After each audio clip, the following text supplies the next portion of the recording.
Events serve as stepping stones en route to retrieved memories.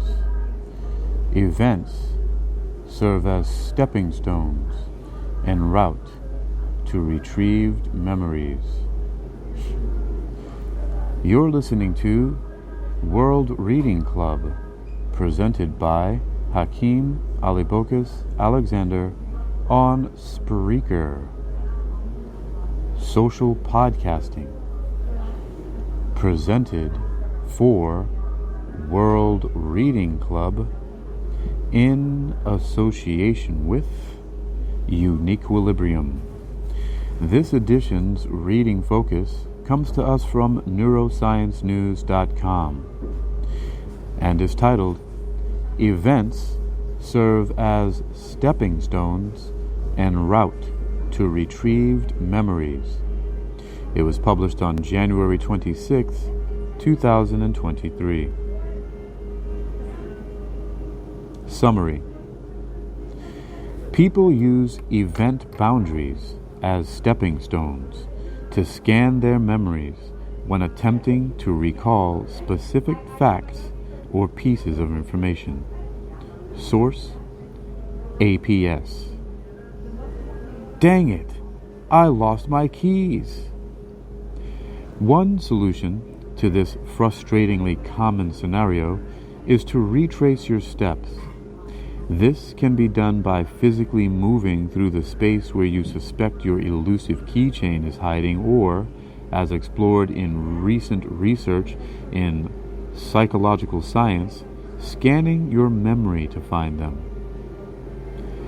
Humans structure memories of these kinds of continuous experiences using event boundaries, according to lead author Sebastian Michelman, we'll call him Sebastian Michelman, who conducted this research with Yuri Hassan and APS fellow Kenneth A. Norman, Princeton University.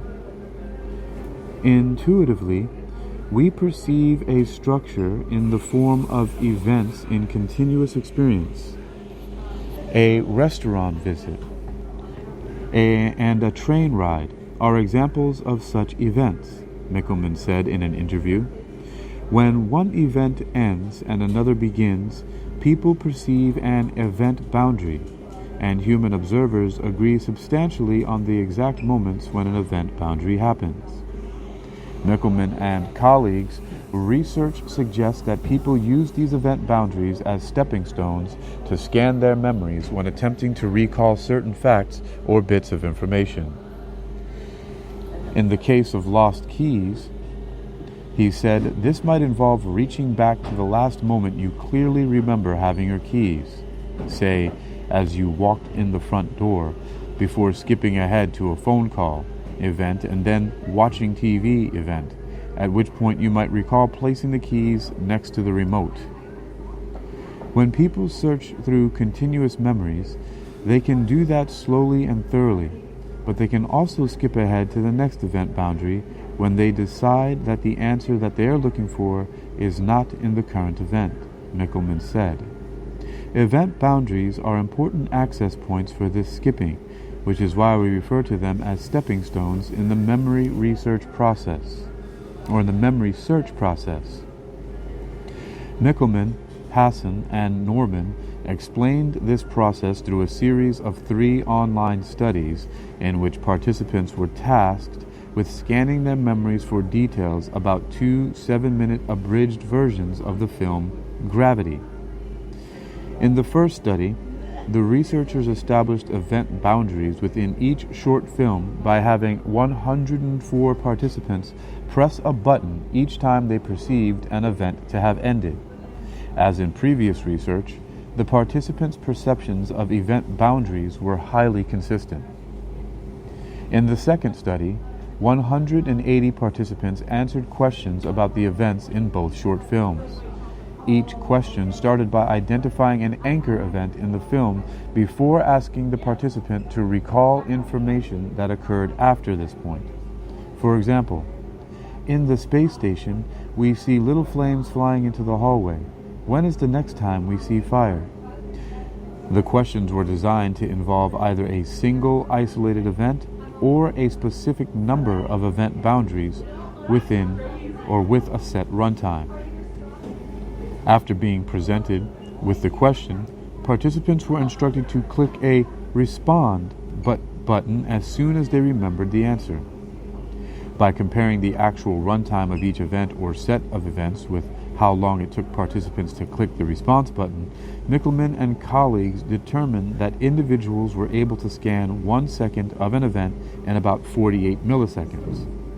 Participants scanned, on average, just 1.9 seconds of an event before skipping ahead to the next one if they did not find the information they were looking for. The researchers found their stepping stones model of memory scanning, which accounts for the time at which the target information appears within an event and, consequently, the target's distance to event boundaries, to be a better fit for participants' responses than a model based only on the length of each event being scanned. Our first featured image is an artistic piece. It looks like the profile of a woman with her hand on her chin, and it shows the brain superimposed inside her head, looking at a bunch of light bulbs in front of her floating in the air. It's very Art Deco.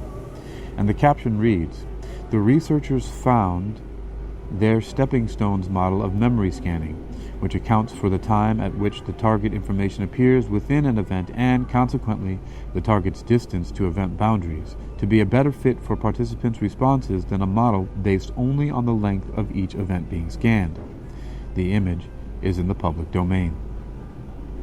Neuroscience News continues.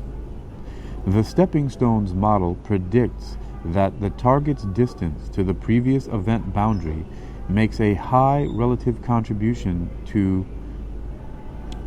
Okay, this might be worded incorrectly, or I'm reading it incorrectly. The stepping stones model predicts that the target's distance to the previous event boundary makes a high relative contribution to, because a low skipping threshold ensures that little time is spent within each event. The final event. I think that second word "to" should come out of there. Let's try this again. The stepping stones model predicts that the target's distance to the previous event boundary makes a high relative contribution because a low skipping threshold ensures that little time is spent within each event. The final event, however, is searched without skipping, Mickelman and colleagues wrote. The researchers further tested this model through a third study of 100 participants. This time, participants were asked to mentally simulate or replay everything that happened between two event boundaries in each film. Although participants still engaged in some amount of temporal compression, they took more time to review fully simulated events than participants did when looking for information, suggesting that we recall events with a higher skipping threshold when simulating versus scanning our memories. Search time can be explained using a model in which participants skip through all events except the last one, which needs to be played through in its entirety to find the sought-after memory that it contains, Mickelman and colleagues wrote. In the future, Mickelman would like to explore how schematic knowledge about information in our environment interacts with episodic memory to support recall of specific versus typical experiences.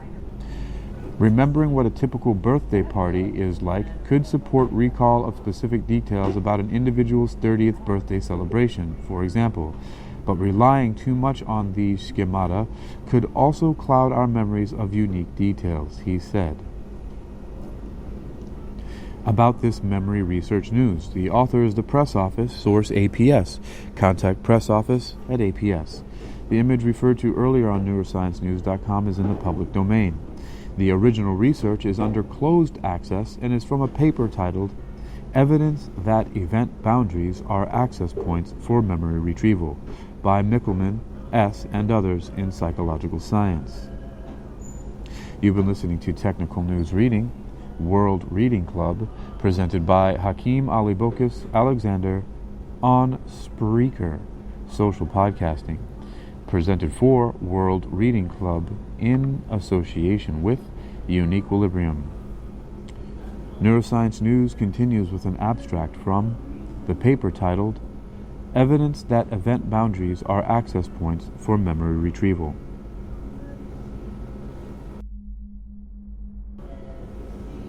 When recalling memories, we often scan information-rich continuous episodes, for example, to find our keys. How does our brain access and search through those memories? We suggest that high-level structure, marked by event boundaries, guides us through this process. In our computational model, memory scanning is sped up by skipping ahead to the next event boundary upon reaching a decision threshold. In adult Mechanical Turk workers from the United States, we used a movie, normed for event boundaries, Study 1, the number equals 203, to prompt memory scanning of movie segments for answers, the study number 2, number equals 298, and mental simulation, study number 3, the number equals 100. So to prompt memory scanning of movie events for answers and mental simulation of these segments.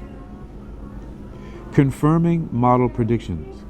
We found that memory scanning times varied as a function of the number of event boundaries within a segment and the distance of search target to the previous boundary, the key diagnostic parameter.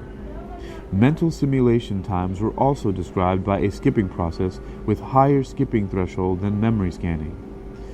These findings identify event boundaries as access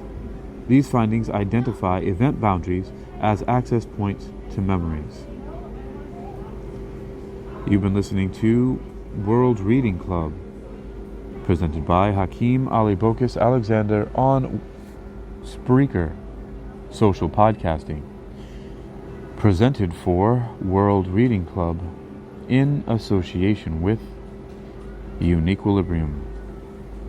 Enjoy a few more moments of demi-cerebral neurophasing binaural beats, aka demi-faves.